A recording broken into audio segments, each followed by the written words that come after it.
Je vais vous dire que c'est pas terminé parce qu'on va suivre notre guide et quand notre guide est là, il nous emmène vers une petite beauté de village au charme très typique. On va continuer à égrener les beaux villages basques et leur typicité.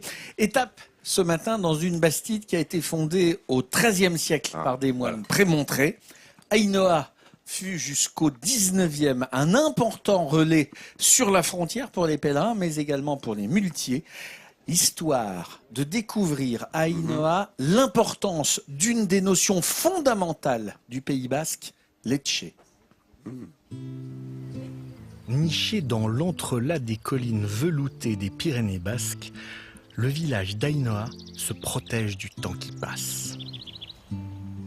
Les solides façades blanches et rouges sang de bœuf des maisons basques conservent en elles les histoires de famille. Elles racontent surtout l'histoire du Pays basque. Comme cette maison bleue, la seule du village. Sa couleur renvoie au bleu de l'océan sur lequel voguaient des centaines de milliers de Basques vers un monde meilleur. C'était au début du XXe siècle, une émigration de masse qui a concerné la famille de Jean.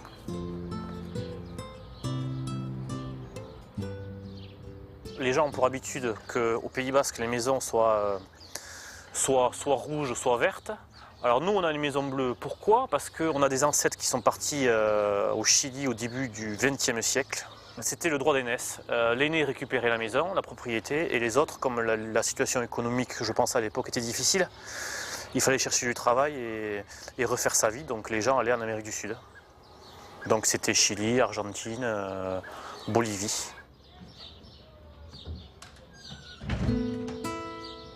Mais la maison de la famille de Jean est directement liée à la croissance d'Ainhoa. C'est un de ses ancêtres qui a développé le tourisme dans le village. Le chemin de Compostelle passe à 2 pas. En 1927, il crée un hôtel dans ce qui n'est encore qu'une ferme traditionnelle basque. Une idée courageuse et visionnaire, comme le prouvent ses dépliants d'époque, uniquement rédigés en anglais. Jean est la 6e génération de commerçants, mais pas question pour lui de toucher à l'identité de la maison. J'ai la chance d'avoir des documents de l'époque, donc j'essaye de me baser sur ça et de respecter au mieux, parce que je sais que y a mes ancêtres qui me regardent en haut, il y a ma maman aussi qui me regarde en haut, et voilà, j'ai envie qu'ils se disent, voilà, il respecte la maison, il fait des choses bien, et pour moi c'est super important.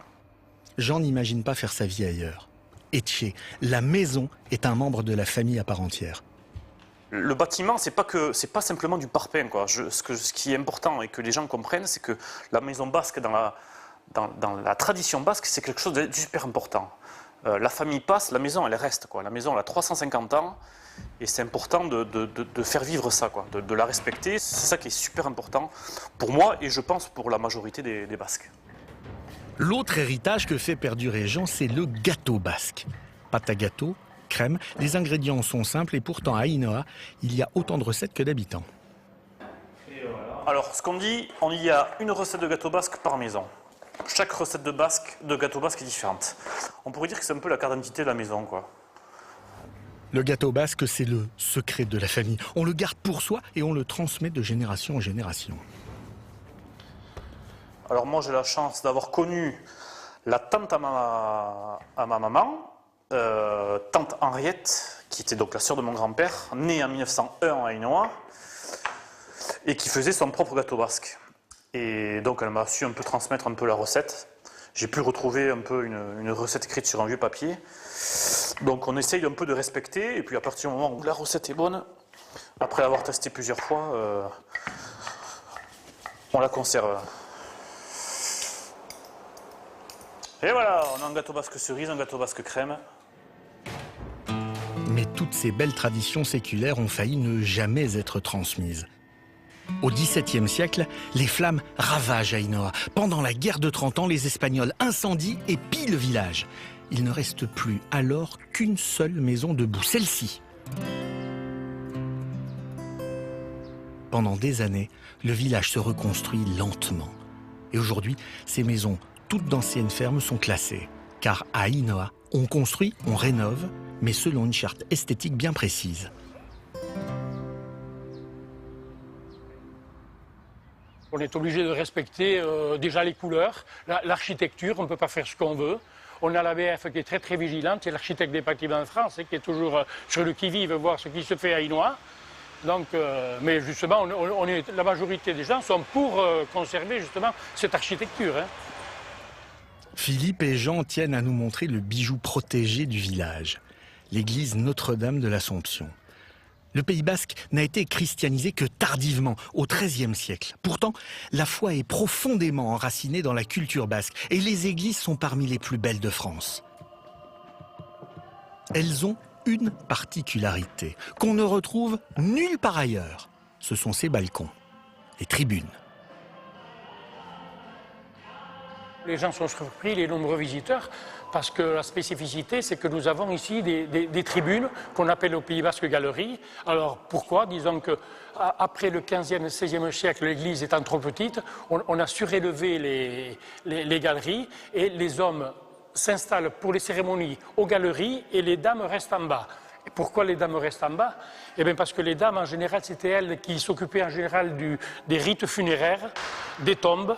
Et à l'origine, nous avions des gens qui étaient enterrés dans l'église. Nous avons des pierres tombales qui sont dans l'église, où il y a des morts qui sont enterrés à l'intérieur. Donc les dames restaient près des morts et les hommes ont été obligés de monter dans les galeries. À Hainaut, comme dans l'ensemble du Pays basque, la tradition la plus prégnante reste la bonne cuisine. Tiens, tu nous fais goûter un peu de ton fromage, Beñat, s'il te plaît. Ok. Familiale, conviviale, elle est à l'image des valeurs que Jean et que ses amis veulent transmettre aux curieux qui se rendent dans leur pays. Il faut revenir aux fondamentaux et à partir du moment où il y a la qualité et que c'est bon, les gens viendront. Ça, j'en suis intimement persuadé, qu'on soit à Hainaut ou dans un coin perdu. Quoi. Ils viennent ici, c'est pas que ça les choque, mais ils se disent quand même, c'est resté comme c'était avant et il y a ça nulle part ailleurs. Quoi, voilà. À lui seul, Jean est un ambassadeur d'Hainaut. En poursuivant l'histoire de sa famille, il fait rayonner la culture basque largement au-delà des Pyrénées. Hainaut. On comprend mieux l'attachement des Basques à leur patrimoine. Et même quand ils sont loin de chez eux, ils reviennent le plus souvent toujours au pays. C'est pour ça que quand on est au bout du village, il y a parfois une belle maison, on dit la maison de l'Américain ou la maison de l'Indien. C'est parce que le Basque qui est parti, qui avait immigré aux Amériques, il était revenu fortune faite. Alors évidemment, ça ce sont les belles histoires. Ça n'a pas été que de belles histoires. L'immigration, effectivement, elle a vidé le Pays basque à une époque, notamment au XVIIe siècle, voire dangereusement. Imaginez qu'en 1910, 250 000 Basques vivaient en Argentine. Aujourd'hui, on estime à 1 million de descendants de la population argentine qui descendent du Pays basque. Et de 1900 à 1950, les présidents de la République argentine d'origine basque furent 10 à être à la tête de ce pays. Alors, effectivement, on l'a vu dans le sujet parce que le cadet n'avait droit à rien. C'était l'aîné qui avait la maison. Donc il fallait aller chercher ailleurs. Il y avait aussi un problème de conscription qui était obligatoire en France. Et l'âme basque fait en sorte qu'on ne voulait pas forcément servir le royaume. Mais c'est avant tout la pauvreté. De quelques provinces comme la Soule par exemple dans les provinces françaises, il fallait partir tenter sa chance, que ce soit à San Francisco ou à Montevideo. Et la diaspora basque aujourd'hui, elle rayonne à peu près partout dans le monde. C'est une diaspora extrêmement active, qui est très solidaire et qui fait... Et si je peux me permettre, Jean-Sébastien, c'est la 8e province. On dit que la diaspora, c'est la 8e province. Oui, voilà. Bah voilà, j'allais finir par ça. J'étais squeezé. Et c'est pas du tout. J'ai fait mon Jean-Sébastien. Pas du tout. Là, t'as fait le pied de Jean-Seb.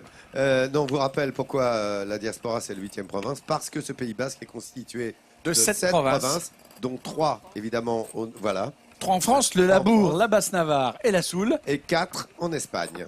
Qui sont... Non, bah non, Si. je parle pas serbo-croate non plus, donc...